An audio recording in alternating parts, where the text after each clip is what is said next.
Les navigateurs web d'aujourd'hui sont trop gourmands pour la plupart. Peux-tu me conseiller un navigateur léger, stop?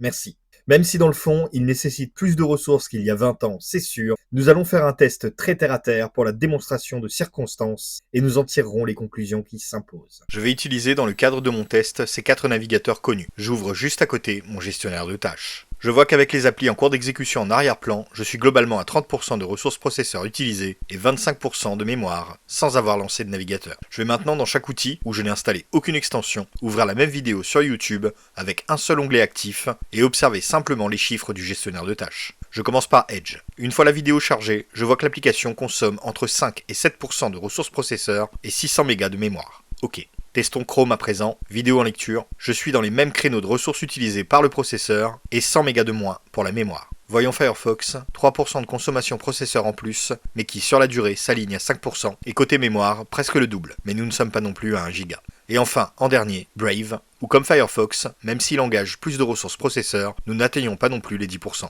Côté mémoire, nous sommes à 600 mégas. La moralité de ce micro-test est que les outils de navigation ne sont pas si gourmands que ça au final, tant que l'utilisateur sait où il met les pieds. Tout ça pour dire que le navigateur, il devient ce que tu en fais. Alors fais gaffe aux extensions que tu y installes et aux sites que tu charges. Tu verras, ça ira beaucoup mieux. N'hésitez pas à me dire en commentaire ce que vous en pensez. Et si vous aimez le contenu, abonnez-vous.